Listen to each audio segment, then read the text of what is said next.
Praise the Most High God of Abraham, Isaac, and Jacob. And peace to everyone joining us on this program. Yet again, the Fountain of Israel Bible Studies program. And it's an honor and a pleasure to stand before you on the Lord's Sabbath day. When we last left off on part 1 of the season for the heathen.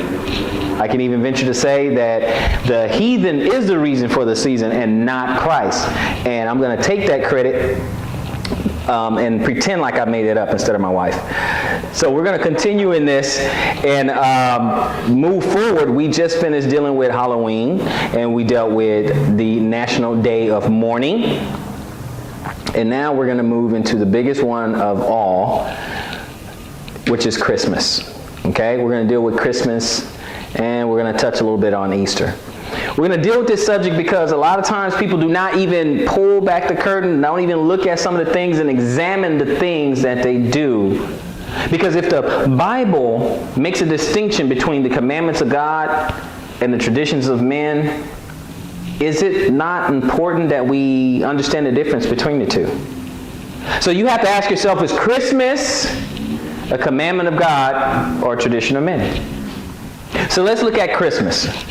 Because it is that time of year again that we do examine that so we can make sure we're serving God the right way. So we got some resources. If you don't like our resources, then by all means, look at your own resources. Go to your own places where you glean knowledge from. Go to the library. You can go online, whatever resource you want. But the story is pretty much the same everywhere you go when it comes to a credible resource. Google origins of Christmas, Saturnalia, winter solstice, all these things, and look at some of those things. Then look at all the little things that are concomitant to this holiday season. Mistletoe, Yule logs, all these things. Put it all together and see what you get. So let's look at this excerpt here. Go ahead and read that where it says, every year after Thanksgiving, brother. Every year after Thanksgiving, most people's thoughts turn to Christmas. Yep. It is a time when professing Christians are supposed to focus on Jesus Christ. Well, we're supposed to, I guess. Go ahead. After all, it is the Christmas season. Okay, of course I'm being sarcastic. We don't focus on Christ during this time. But Christians do. This is for the Christians. They do this. Go ahead. Christmas is a thought by most of a wonderful time, focusing the participants on giving, family togetherness, beautiful music and decorations, feasting on special foods, and singing Christmas carols throughout the neighborhood. Sounds familiar? My family did it every year. Go ahead. All of this supposedly centered around the worship of Christ. Surely the Bible instructs us to do all this, right? Right? Is this what the Bible wants us to do, right? So you tell me, have we done these things? Have we done Christmas caroling and Christmas music and decorations and stuff? Have we done this? Have we decorated our tree and got presents and stuff like that? Kiss under the mistletoe? Did we do all these things? Surely the Bible wants us to do this, right? Continue, brother. Why do people think that Christmas is wonderful? Most never reflect on why they believe what they believe or do what they do. I've been saying this the whole time. Go ahead. We live in a world filled with customs, but few ever seek to understand the origin. Yes. We generally accept them without question. Most people basically do what everyone else does because it is easy and natural. Yeah, when in Rome, do as the Romans do, as they say. Go ahead. Let's carefully examine the roots of Christmas. Why don't we? Shall we? Go ahead. Let's look at why people follow the customs associated with it. Why is it kept on December 25th? Did the early New Testament church keep it? This article is filled with facts from history that when placed together paint a complete picture. Let's avoid all assumptions and only accept what can be proved. See, the only way this new information is going to get into your head is if you lay down a tradition that you've already been taught. Just like our whole ministry. It is not going to make sense to the Christian mind because the Christian indoctrination Okay? I understand. I wish I could just simply say we're Christians and all that, but that just brings confusion. Okay? So that's why I say modern Christianity. That's why you'll never understand any of this. It'll never be able to penetrate your mind because it is blocked by tradition. So what you have to do is voluntarily, just for the sake of the lesson, for the next hour, lay down a tradition, let the new information get in, and process it. And if you don't agree with the information, then you can always go right back and pick up your tradition. You owe it to yourself because only your salvation is at stake. Go ahead, brother. Nearly all aspects of Christmas observance have their roots in Roman custom and religion. Really? Consider the following admission from a large American newspaper, the Buffalo News, November 22nd, 1984. Go ahead. The earliest reference to Christmas being marked on December 25th comes from the 2nd century after Jesus' birth. After, go ahead. It is considered likely the first Christmas celebrations were in reaction to the Roman Saturnalia. Roman Saturnalia, look that up. Go ahead. A harvest festival that marked the winter solstice. Winter solstice, look that up. Go ahead. The return of the sun. And honored Saturn. Go ahead. The god of sowing. Go ahead and look that up as well. Go ahead. Saturnalia was a rally time. Really? Much opposed by the more austere leaders among the still minority Christian sect. Go ahead. Christmas developed. Really? It developed? Go ahead. One scholar says, as a means of replacing worship of the sun with the worship of the sun. So they wanted to replace the worship of the S-U-N for the worship for the S-O-N. I know what you're probably thinking. That's because you have not put down your tradition. I just said lay it down because I know what they're going to say. You're going to go over to Isaiah and unto us a child is born and unto us a son is given. Stop it. That is not the Christmas story. No. Okay? That is the prophecy of the coming Messiah. Has nothing to do with mistletoe, Yule logs, and Christmas trees. No.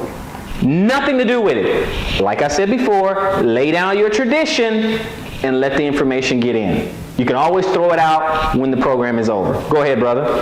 By 529 AD, after Christianity had become the official state religion of the Roman Empire, Really?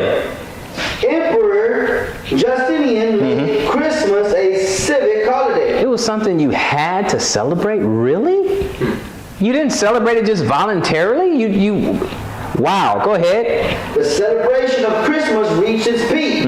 Some would say its worst moment. In the medieval period, when it became a time for conspicuous consumption and unequaled revelry. Yeah, so a bunch of eating and merrymaking and revelry, okay? Like, a lot of food, sex parties, things like that. A lot of drunken revelry going on. Go ahead, brother.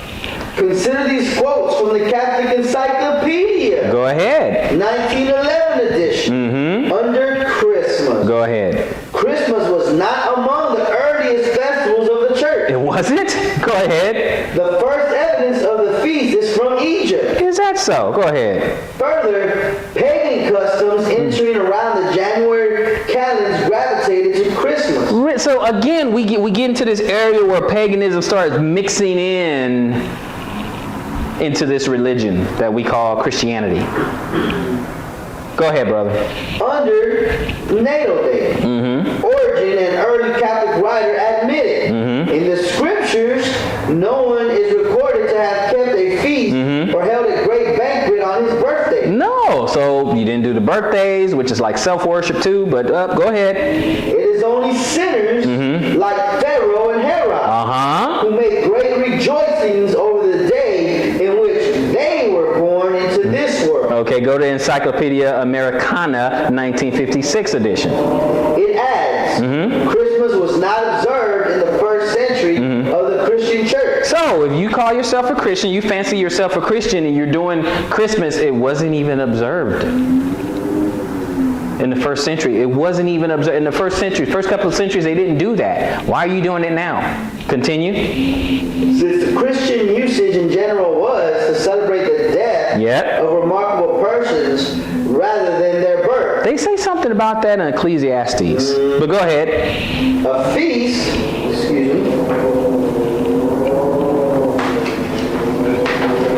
then a feast was established in memory of this event, like Christ's birth. In the 4th century, go ahead, in the 5th century, what? In the 5th century, the Western Church ordered the feast to be celebrated forever on the day of the Mithraic rite of birth of the sun and the close of Saturnalia. Yes. As no certain knowledge of the day of Christ's birth exists. And we agree. We agree. We totally agree. Because I don't know about you, but I think God is strong enough or powerful enough or whatever word you want to use. I think he's more capable enough to let us know when the Messiah was born, if in fact he wanted us to know. Go ahead, brother. It was 300 years after Christ before the Roman Church did Christmas. And not until the 5th century that it was mandated to be kept throughout the empire as an official festival honoring Christ. Oh. 5 centuries. Yeah, all these centuries later. And say, okay, now we know when Christ was born. We're going to do it December 25th. 3 to 5 centuries later, now you know. You know, if his ministry was 3.5 years and he walked around with 12 apostles, 3.5 years passed by, have you ever spent time with someone for 3.5 years and never once asked them, hey, when's your birthday? Yeah. So if it was important for us to know, they would have told us. Yes, sir. Let's go. Was Christ born on December 25th? We're going to look at this real quick, okay? We got a heading from a story. Was Christ born from December 25th? And it's an excerpt from the Talmudist in Lightfoot. But go ahead. Christ was born what? Christ was born in the fall of the year. Many have mistakenly believed he was born around the beginning of winter, December 25th. Wrong, but go ahead. They are wrong. Notice that Adam Clark, commentary, volume 5, page 370, the New York edition. What does it say? It was custom among the Jews to send out their sheep to the deserts about the Passover in early spring and bring them home to the commencement of the first rain. The first rains begin in early to mid-fall, continuing with the same quote. During the time they were out, the shepherds watched them day and night. Really? Go ahead. And as for the first rain began early in the month of March, which answers to part of October and November, began sometimes in October.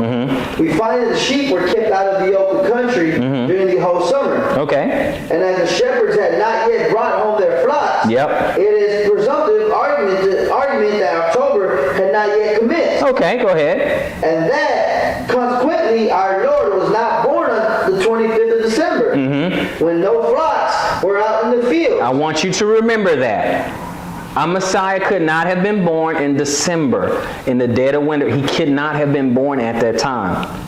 They were doing things at a certain time. Of course, if you observe the holy days, and you know when there's harvest, when there's time for harvest, when it's time to do the work and attend the sheep and watch over them day and night and get their field and get ready for the winter. Because wintertime, everybody's inside. Too cold. Too treacherous. Let's look at that. Keep going. Nor could he have been born later than September. As the flocks were still in the fields by night. On this very ground, the nativity in December should be given up. You should give it up. That whole nativity scene in December and stuff, the dead of winter, you should give that up. It's not possible. Because we know what the shepherds were doing at the time they were doing it. So if we know what the shepherds doing at that time, it couldn't have been winter, because the things that they were doing, watching day and night, tending to the sheep, they didn't do it in the dead of winter. That's right. So winter hadn't gotten here yet. It was in the fall. Let's look at it. We'll see if there's any scripture that kind of give us any kind of idea at all what the shepherds were doing. But let's look at it. Continue this. The feeding of the flocks by night in the fields is a chronological fact. See the quotations from the Talmudist Lightfoot. Let's go to Luke 2. Let's get back into this word real quick. Let's go to Luke 2. We're just setting the stage for you. That some things just doesn't make sense. So if we can determine that he was not born on December 25th, my question to you is, well, why are you still celebrating it? Well, it's for the kids. Don't teach your kids that. Luke 2, pick it up. We're going to look at one verse, and then we're going to go to Ezra. Luke 2, verse 8. Go ahead. And there were in the same country shepherds abiding in the field, keeping watch over their flock by night. That is not the dead of winter. Okay? This is early on. This is just Luke chapter 2. Okay? So we're talking about, Christ about to come and all that stuff. Okay? So early on. So we just setting the stage of what's going on, what the shepherds were doing. So let's go to Ezra 10. Let's go to Ezra 10. And let's look at something. Because if it doesn't line up with Scripture, you got to give it up. You got to let it go. Once the fact is established, you're no longer arguing with me. Okay? You're arguing with the facts, and I don't know why. So why you keep doing it once this fact is established? Let's go to Ezra 10. Pick it up in verse 9, brother. Then all the men of Judah and Benjamin gathered themselves together unto Jerusalem. Within 3 days, go ahead, brother. It was the 9th month, on the 20th day of the month. Okay. And all the people sat in the street of the house of God, trembling because of this matter, for the great rain. It was a great rain. Go ahead. And Ezra the priest stood up and said unto them, Ye have transgressed, and have taken strange wives, to increase the trespass of Israel. Okay, you're making matters worse. Go ahead. Now therefore make confession unto the Lord God your Father, and do his pleasure, and separate yourselves from the people of the land, from the strange wives. So quit doing what the people of the land are doing. Don't do that. Don't do what they're doing. Don't worship me the way they worship. Don't sacrifice the way they sacrifice. Don't take unto their strange wives, because they got weird customs too. And just like you said with Solomon, they're going to turn your heart away from me. Because we know the women, they have sway over us sometimes. They have some sway. They shouldn't have as much sway, but they do. Truth of the matter is they do. And they'll take you away from your God. That's why he say put away the strange wives, because they're strange. Well, yeah, they're not of Israel, but they have strange gods. They do other stuff. And we as men, we have a tendency to acquiesce to whatever our wife wants us to do. Verse 12. Then all the congregation answered and said with a loud voice, As thou hast said, so must we do. Go ahead. But the people are many, and it is time of much rain. Yep. We are not able to stand without. We can't go outside. Go ahead. Neither is this a work of one day or two. Yeah, we can't get all this done in one day or two. There's a great rain out there. We can't even go outside. Go ahead. For we are many that have transgressed in this thing. Okay, now let's go back to some more resources, okay? Because we're talking about, the encyclopedia and stuff. Let's go through some more resources. So we know towards that time of year, it was getting bad. I'm pointing out to you that when the weather gets bad, and they stay inside.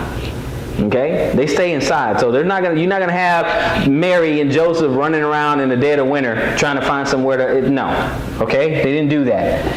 All right, let's read this article here. Numerous encyclopedias what? Numerous encyclopedias plainly state that Christ was not born on December 25th. Yep. The Catholic Encyclopedia directly confirms it. Really? Okay, go ahead. In all likelihood, Christ was born in the fall. A lengthy technical explanation would prove this point. Continue.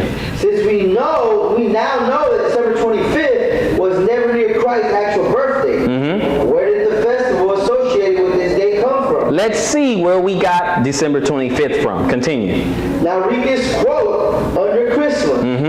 In the Roman world, the Saturnalia, December 17th, was a time of merrymaking and exchanging of gifts. See, so this even predates, so all the gift giving and the merrymaking and all that stuff, that has nothing to do with Christ. Okay, go ahead. December 25th was also regarded as the birthday of Iranian mystery god Mithra. Really? Go ahead. The sun, S-U-N, of righteousness. The Son of Righteousness, the S-U-N of righteousness. Go ahead, brother. On the Roman New Year, January 1st. That's a Roman New Year. Go ahead. Houses were decorated with greenery and lights. And gifts were given to children and the poor. To the observance were added the German and Celtic Yule rites. Oh, okay. Okay, so we get back to German and Celtic or Celtic Yule rites. What?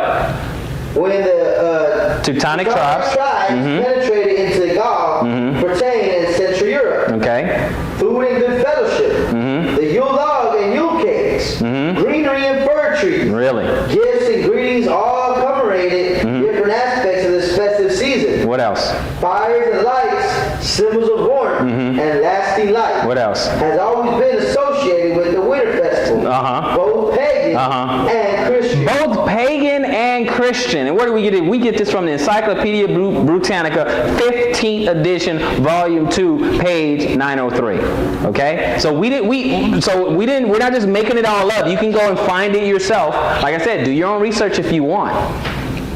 But if you're not going to do your own research, then listen up, because we've done a little bit for you. Okay? Then you decide if you're going to still keep Christmas. It's totally up to you. But you're not going to do it being deceived. Now you're going to do it deliberately, which is against God. Go ahead. A final quote from the selection of December 25th, as the birthday of Christ is necessary. Go ahead. Note an article in the Toronto Star, December 1984, by Alan Edmonds entitled, "We Owe a Lot to Druids, Dutch. The Reformation Cast a Blight on Christmas." By then, of course, clever ecclesiastical politicians had adopted the pagan midwinter festival as the alleged birth of Jesus. Adopted it. They just decided one day, okay, this is going to be Christ's birthday. Go ahead. And thrown in a few other pagan goodies really? to make their takeover more palatable. Yeah, see? And that's what the church is doing to us today. They see we're sinning, they know we're sinning, and they want to make us feel better about it. No, it's okay. God would understand. Or we're doing this for God. All they're doing is they're taking stuff and sprinkling a little Jesus on it and making you eat it. That's all they're doing, making it more palatable for you. Let me make it clear to you. Get out of those pagan churches. Stop celebrating Christmas. It is idolatry, and as you just heard, it is paganism. I don't know how to make it any more clear than that. It has to stop. Now, if you choose to do it and you say, God knows my heart, I'm doing it for Him, it's for the kids, I'm honoring Him and all that, you are deceiving yourself. You're not deceiving anybody else. You're certainly not deceiving the Most High God of Abraham, Isaac, and Jacob. You're doing it to yourself, okay? This is paganism, and you're doing it deliberately. So I'm not here to, make you feel better about you celebrating your Christmas and stuff like that. No. If it's an abomination to Him, it should be abomination to you. Plain and simple. Plain and simple. Let's go ahead and read December 25th. Then we're going to get into scriptures. We're going to go to Deuteronomy 4 in a second. Deuteronomy 4. But right before we go there, let's read this last little piece here, sir. December 25th was not selected because it was the birth of Christ or because it was even near it. Not even near it. Go ahead. It was selected because it coincided with the idolatrous pagan festival Saturnalia. Go ahead. And this celebration must be carefully examined. Go ahead. In any event, we do not know the exact date of Christ's birth. And I agree. Go ahead. While God certainly could have made it known, He chose to hide it from the world's eyes. Yeah. I completely agree with that. Yeah, we don't know. But then again, we don't celebrate it anyway. Not commanded to do so, to celebrate His birth. Let's go to Deuteronomy 4 and pick it up at verse 10. Deuteronomy 4 and verse 10. Especially the day that thou stoodest before the Lord thy God in Horeb, when the Lord said unto me, gather me the people together, and I will make them hear my word, that they may learn to fear me all the days that they shall live upon the earth, and they may teach their children. Yes, that's how we're supposed to teach our children. We're supposed to teach our children what thus says the Lord. Go ahead. And ye came near and stood under the mountain, and the mountain burned with fire into the midst of heaven, into darkness, clouds and thick darkness. Yes. And the Lord spake unto you out of the midst of the fire. Ye heard the voice of the words, but saw no similitude. Only ye heard a voice. All all we had was a voice. So all your the Jesus images and all that, no, didn't have that. The cross and all, didn't have that. All you heard was a voice. That's all we have. Right now, we have the Ruach. The Ruach HaKodesh, the Holy Spirit. That's what we have. No crosses, no little Christian Jesus fish and all that. No, none of that stuff. That's why he says don't make any graven images. Now, does that make sense now? It should now. Because now he said, and the Lord spake unto you out of the midst of the fire. You heard the voice of the words, but saw no similitude, no shape, okay? No form, okay? Only you heard his voice. Go ahead. And declared unto you his covenant, which he commanded you to perform. Yep. Even 10 commandments. In particular, the 10 commandments. Go ahead. And he wrote them upon 2 tables of stone. Go ahead. And the Lord commanded me at the time to teach you statutes and judgments, that ye might do them in the land whither ye go over to possess. Go ahead. Take ye therefore good heed unto yourselves, for ye saw no manner of the similitude on the day that the Lord spake unto you in Horeb out of the midst of the fire. And you didn't have any similitude also because like they try to do New Testament and say, oh, it's just about faith and all that stuff. He's trying to get you to increase your faith right here too. You didn't have any no similitude, no shape, no similitude. You heard his voice and he spoke out of the fire. Trust me. Do what I tell you to do, I'll take care of you. That takes faith, right? Do what I tell you to do, I'll take care of you. Here's my 10 commandments. Here are some instructions. Do those and I'll take care of you. And to do that, you have to have faith. But to demonstrate that faith, you got to start walking in it. Go ahead, brother. Lest ye corrupt yourselves and make you a graven image, the similitude of any figure, the likeness of a male or female. So all the little Jesus things are gone, and the figures of the woman holding the baby, Mary, and that's got to go. So no more nativity scene, right? You don't want any of those shapes. None of that stuff. Read that again, brother. Lest ye corrupt yourselves and make you a graven image. The similitude of any figure. Of any figure, what? The likeness of male or female. Keep going. The likeness of any beast that is on the earth. Okay. The likeness of any winged fowl that flieth in the air. Yeah, the little doves, the little Christian doves and all. No, none of that. None of that. Go ahead. The likeness of anything that creepeth on the ground. The likeness of any fish that is in the waters beneath the earth. You see the little Jesus fish on the back of the people's cars? None of that. Go ahead. And lest thou lift up thy eyes to heaven. Yep. And when thou seest the sun and the moon and the stars, even all the hosts of heaven, shouldest be driven to worship them. People worship the sun. People worship the moon. There got people who worship the earth. People worship anything. He doesn't want us to do that. Go ahead. And serve them, which the Lord thy God hath divided unto all nations under the whole heaven. Let's go to Exodus 24, ladies and gentlemen. Let's go to Exodus 24.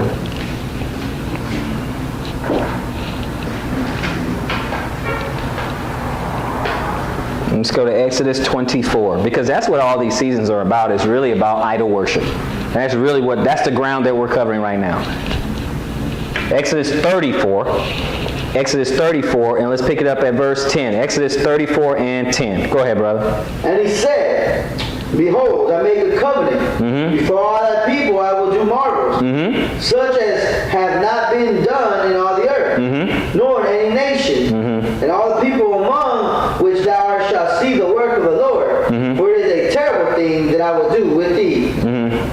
Observe thou that which I command thee this day. Behold, I drive out before thee the Amorite, the Canaanite, and the Hittite, and the Perizzite, and the Hivite, and the Jebusite. Okay. Take heed to thyself, lest thou make a covenant with the inhabitants of the land, whither thou goest, lest it be for a snare in the midst of thee. But ye shall destroy their altars, break their images, and cut down their groves. You got to get rid of all that stuff. Why? For thou shalt worship no other God. For the Lord, whose name is jealous, is a jealous God. Yep, and you got some silly people, you see them online and stuff, and they're talking about, ooh, I can't serve a God who's a jealous God. He's like a guy, he's like a jealous boyfriend. Why should I? Don't listen to that nonsense, okay? If the Lord has rescued you, if we go all the way back to our forefathers, he has saved you from bondage, from Pharaoh, and brought you out, and parted the sea for you, and fed you. You didn't plant anything. Just rained down food out of the sky, gave you water from a rock, brought you to a promised land, crossed you over the Jordan, divided up land between the 12 tribes. And all along the way, you're backbiting, you're murmuring, you're serving other gods. If he's doing all these things for you, wouldn't you be jealous? Ladies, you do all these things for your man.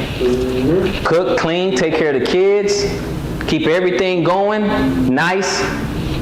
He cheats on you with another woman. You jealous? Fellas, you bust your butt, you pay all the bills, you buy the stuff she needs, you take her out to eat, you take care of her, you come with a game plan, you're a father to your kids. You do all the things that you are supposed to do as a man, and she cheats and sleeps with another guy who doesn't do a fraction of those things for her. You jealous? So we're not going to pay attention to the nonsense people put out there saying, he's jealous. He's doing everything for you. And at the end of the day, trying to promise you a kingdom and immortality and give you the whole earth at the end. But no, you want to go whoring after other gods. Kind of has a right to be jealous now, doesn't it? Let's continue. Where do we leave off, brother? 15? Okay. Lest thou make a covenant with the inhabitants of the land. And they go a-whoring after their God, and do sacrifice unto their God. And one call thee, and thou eat of his sacrifice. That's right. So say goodbye to that Christmas dinner. Don't eat that. Go ahead. And thou take of their daughters unto thy sons, and their daughters to go whoring after God. You teaching them to do that stuff. Go ahead. And make thy sons to go whoring after their God. You're teaching that. Go ahead. Thou shalt make thee no molten God. Yeah, don't do it. Okay? We got golden calves today. They're just not called golden calves, but we have them today. All this other worship that we're doing. All this other stuff, and we try to sprinkle a little bit of Jesus on it and say it's all for him. That's what he didn't want it. It's abominable to him. He doesn't want you to do it. Imagine the people in that day. And he says, well, no, we're going to do it this way, that way. And he's telling you, no, don't do it. Don't worship me like that. Oh, we went to this land, and in their high places, they got all these cool statues and everything. We can just worship our God on that. No, he said, cut them down, break it, burn it, get rid of it. And we're doing it today and justifying it. We're doing it today. We're telling you, don't do that. God doesn't like that. Don't sacrifice. I mean, come on. If we have a dietary law and you have a Christmas ham. All right, let's look at the Christmas tree. Let's look at an article of the Christmas tree, people. Go ahead. No article about Christmas is complete without the explanation of the Christmas tree. You got to talk about the Christmas tree. Go ahead. We have touched on it without directly focusing on it. Go ahead. The modern Christmas tree originated in Germany, but the Germans got it from the Romans, who got it from the Babylonians and Egyptians. So just paganism just passed down from generation to generation, from kingdom to kingdom, from empire to empire to empire. That's all we're getting this stuff from, guys. Says nothing is new under the sun, okay? It's been just passed down from generation to generation. Go ahead, brother. The following demonstrates what the Babylonians believe about the origin of Christmas tree. The old Babylonian fable told of an evergreen tree which sprang out the dead tree stump. Yep. The old stump symbolized the dead Nimrod. Okay. The new evergreen tree symbolized that Nimrod had come to life again in Tammuz. Reincarnated in Tammuz. I wonder if the Bible says anything about Tammuz. But go ahead. Among the Druids, the oak was sacred. Among the Egyptians, it was the palm. Yep. And in Rome, it was the fir, which was decorated with red berries during the Saturnalia. Yeah, different trees, same God, same worship. Okay? Palm, fir tree, whatever. Go ahead. We get that from the Walsh Curiosities of the Popular customs. All right, that's on page 242 if you care to look that up. Like he said, Walsh, Curiosities of Popular Customs, page 242 if you care to look. All right, let's look at what Frederick J. Haskins has to say. How he answers to a question states. Go ahead. The Christmas tree is from Egypt. Interesting. And its origin dates from a period long anterior to the Christmas era. Go ahead. Did you know this? That the Christmas tree long preceded Christianity. Of course we did. We know the Christmas tree has nothing to do with Christianity. Yep. But you can't see Christianity today without a Christmas tree. Yep. Keep going, brother. Most aspects of Christmas are not referred to in the Bible. Go ahead. Of course, the reason is that they are not from God. That's the reason why. Go ahead. They are not part of the way He wants people to worship Him. The way you worship God the way you want to worship, and I'll worship Him the way we want to worship Him. We all get there. That doesn't make sense anymore now, does it? You don't get to do it that way.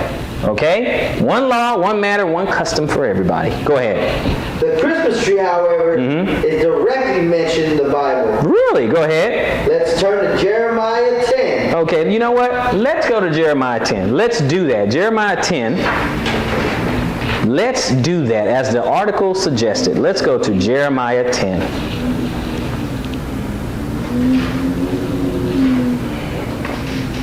Now, we know that the Christmas tree, it depends on which era. You know, it could be a palm, could be a fir, could be whatever. It could be any kind of tree. You still take it, decorate it, and do that, okay? But a lot of people would deny, believe it or not, they deny that this section is about a Christmas tree.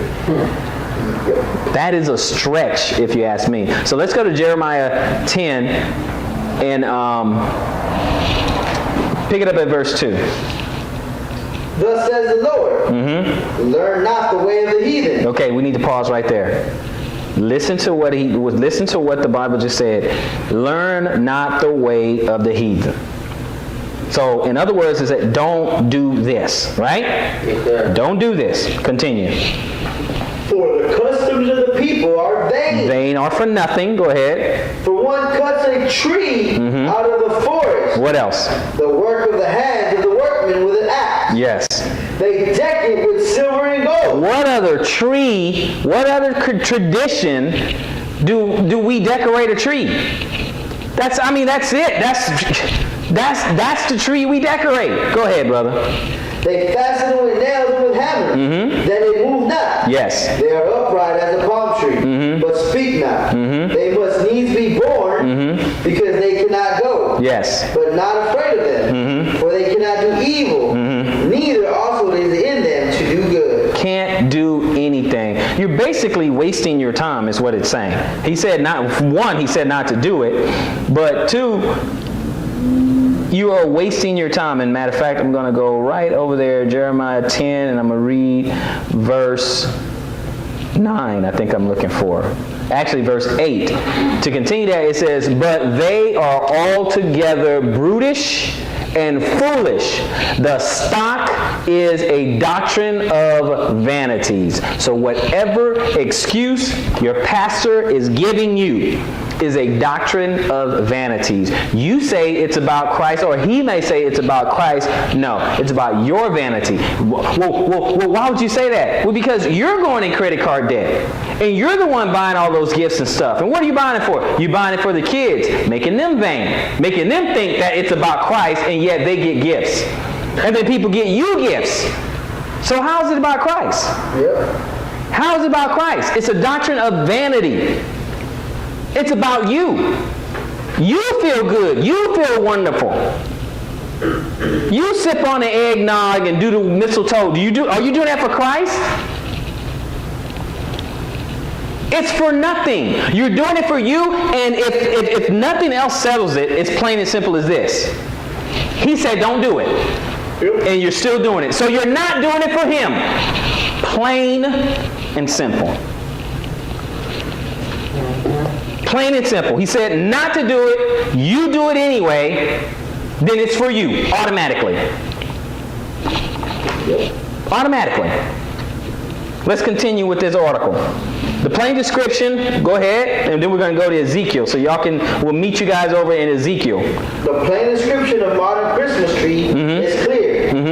God directly refers to it as the way of the heathen. It's the way of the heathen. Go ahead. Just as directly, he commands his people to learn not the way of the heathen. Yes, sir. Calling these customs vain, verse 2-3, as a remarkable and powerful statement. What did he say? O Lord, I know that the way of man is not in himself. That's right. It is not in a man that walks direct his own steps. Yep. God must teach people how to live. Yes, he does. Man simply cannot figure out God's ways for himself. No, he can't. God has to give us some instructions. We do all this stuff from the Egyptian era to the Babylonian era, and we do all these things and all these customs. Like it said earlier in the article, when he comes back, and it's Nimrod, and he's supposed to come back as Tammuz. So let's go to Ezekiel 8. Let's go to Ezekiel 8. Ezekiel 8. And let's pick it up at verse 10. Let's look at this. Ezekiel 8 and 10. Go ahead. So I went in and saw, behold, every form of creeping things and abominable beasts, and all the idols of the house of Israel portrayed upon the wall round about. And there stood before me, before them 70 men of the ancients of the house of Israel. And in the midst of them stood Jezaniah, the son of Shaphan, with every man his censer in his hand. And a thick cloud of incense went up. Then said unto me, Son of man, hast thou seen what the ancients of the house of Israel do in the dark? Every man in the chambers of his imagery. For they say, the Lord seeth not. The Lord hath forsaken the earth. Okay, so they doing this. They see this the house of Israel. They do it in the dark, and every man in the chambers of his. So he's imagining, well, we're going to do this. We're going to do that. God doesn't. He doesn't know. He's not around. He's not watching. This is what they're imagining, okay, in the chamber of their imagery. Go ahead, 13. He said also unto me, turn thee yet again, and thou shalt see greater abominations that they do. Now, he's going to say a greater abomination. So this is bigger than what they've already been doing with all the abominable things plastered all over the wall and all the creepy things and all that other stuff. And then the wicked imaginations that they have in their head. But he said they did something greater in verse 14. What else? Then he brought me to the door of the gate of the Lord's house, which was toward the north. And behold, there sat a woman weeping for Tammuz. Weeping for Tammuz. There go your idol worship. Merry Christmas. So we're dealing with Tammuz and we're dealing with the Christmas tree and stuff, and he didn't say anything good about either one. But yet you still want to celebrate Christmas. Okay, so we're going to go Jeremiah 10, and let's go to 14. Page 14, and then we're going to deal a little bit with Easter, and then we'll close out. So you go to Jeremiah 10, and let's pick it up at verse 14. I know we were just there, but let's take a look at it. Every man is brutish in his knowledge. Every founder is confounded by the graven image. For his molten image is falsehood. Yes, it is. And there is no breath in them. They're not alive. Go ahead. They are vanity, the work of error. In the time of their visitation, they shall perish. Yeah, when I show up, they shall perish. All that's going to be destroyed when I show up. In the time of their visitation, when he gets back, man, he's going to be dealing with a lot of idolatry, or destroying a lot of idolatry, a lot of paganism, a lot of abominations. First order of business is to clean house when he shows up. You better get your house in order. Now, let's move and transition into Easter so we can close out. We're going to get this from the Vine's Complete Expository Dictionary of the Old and New Testament words. Okay, and we're going to look at Easter. And where it says the term Easter, continue from there, brother. It is not of Christian origin. It is another form of a star day. One of the titles of the Chaldean goddess, the Queen of Heaven. The festival of Passover, held by Christians in post-apostolic time, was a continuation of the Jewish feast. From this past, the pagan festival of Easter was quite distinct and was introduced into the apostate Western religion. That's right. as part of the attempt to adapt pagan festivals to Christianity. That's right. And it comes from W.E. Vines in 1985. Okay? This is where we're pulling this resource here. Okay? We're supposed to be observing the Passover. I know. They just say that's just something that the Jews do. I know. But guess what? That's found in the Bible. But your Easter, the celebration of your Easter by the believers, is not in the Bible. They say the word one time, and a pagan king was observing it. Which is no surprise, because it's a pagan holiday. Didn't say the apostles observed it, or Paul observed it, or the Messiah observed it, because it doesn't say Christ our Easter bunny. It says Christ our Passover. Okay.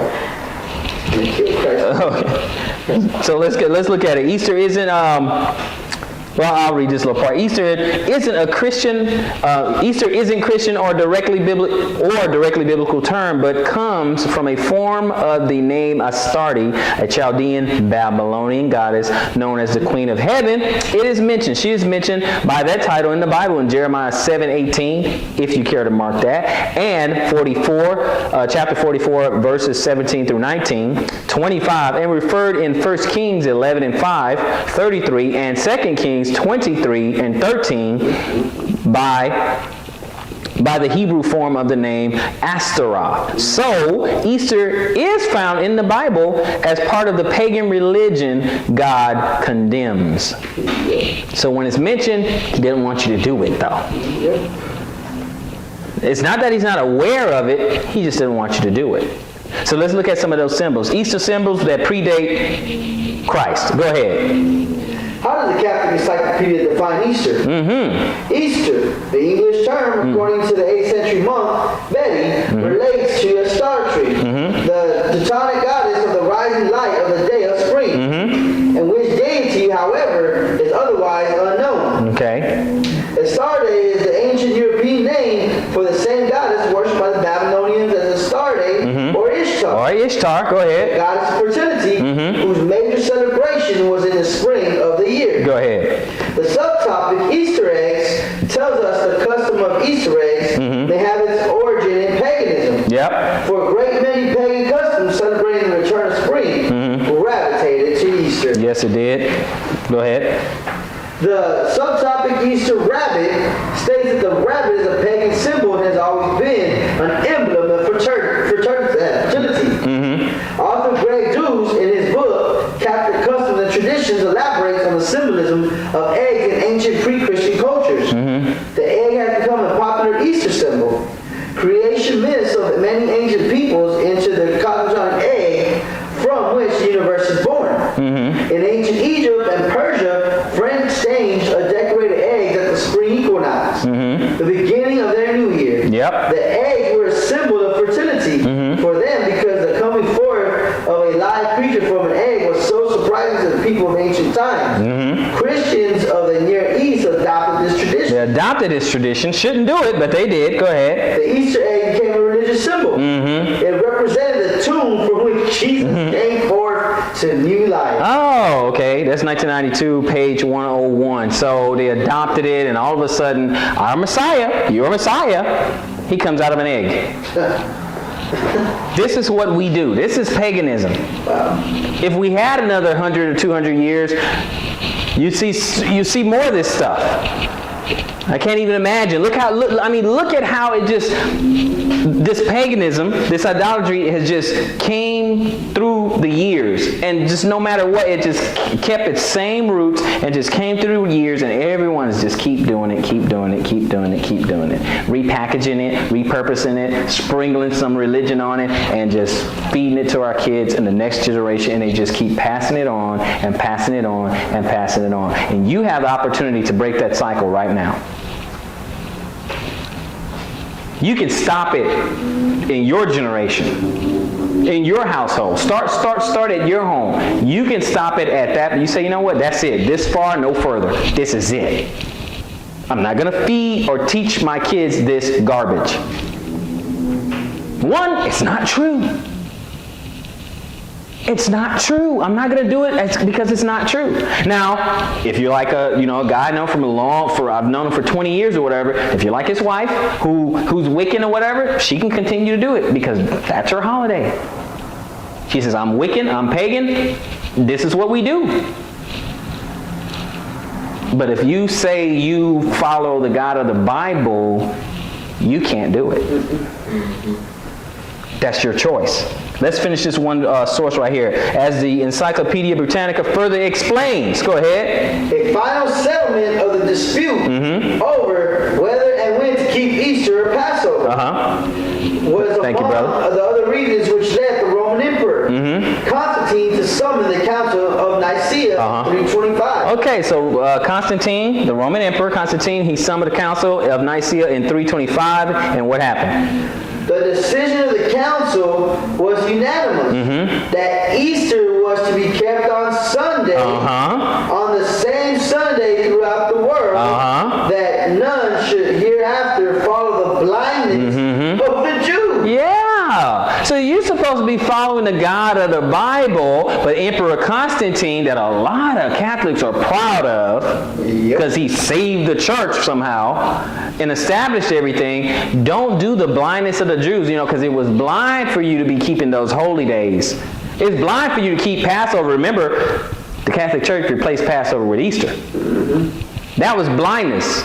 Now, we know the Bible commands us to do the Passover, and Christ's supposed to be our Passover, but that's blindness. All these holy days, that's blindness. Blindness of the Jews, Christ of the Jews? Yeah, you need to be careful. Our Messiah was a Jew. Was he blind? He didn't know what he was talking about? Why didn't he celebrate Christmas and Easter and stuff? After all, it was his birthday. And in Easter, it's supposed to be his resurrection day, right? He should have something to celebrate. And he said, well, they wouldn't do that. That's stupid, isn't about him. Okay, then why didn't the apostles do it? They were still around after he died and resurrected, right? So why didn't they do it? And some of you have a favorite apostle, Paul. Why didn't he do it? Test everything, people. Test everything. Let's finish up in Mark 7. Last place. Let's finish up in Mark 7.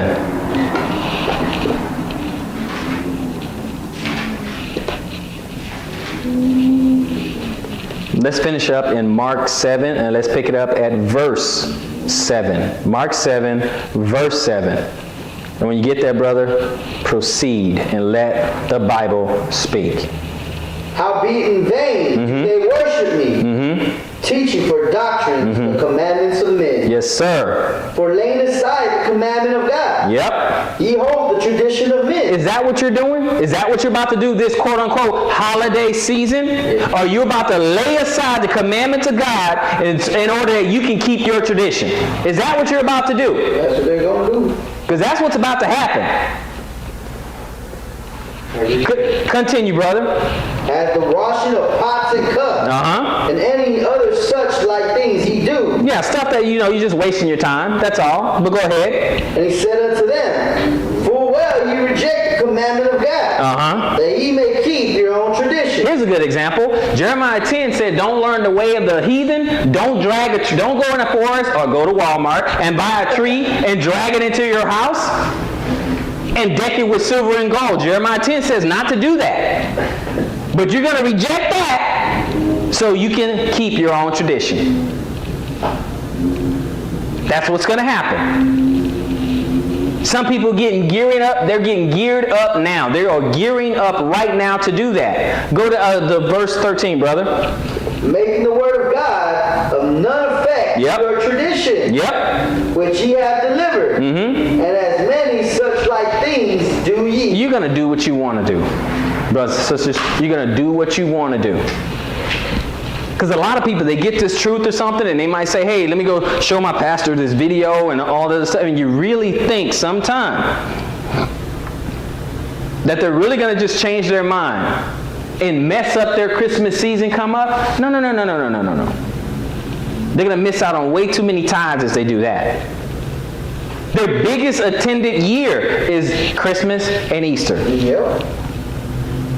So you're sadly mistaken if you think you're going to go ahead and get them some scriptures and go grab the encyclopedia and show it to your pastor, and all of a sudden they're going to change their mind, have a change of heart, go to the church and say, you know what, guys,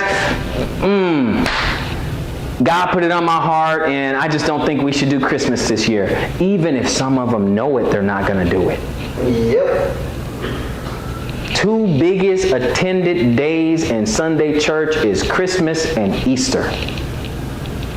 They can't miss out on that. And it's sad, and it's unfortunate. We're supposed to be in soul saving, not fundraising. Primarily. Freely you've been given, freely give. And I know it's sad. You get some of this truth and the scales fall off your eyes and you want to go share it with everyone and you want to talk to everyone. And it won't be too long before you realize that a lot of people do not want the truth. It says the time will come where they will not endure sound doctrine, as Paul wrote. And I want to hear it. Not if it means I have to change.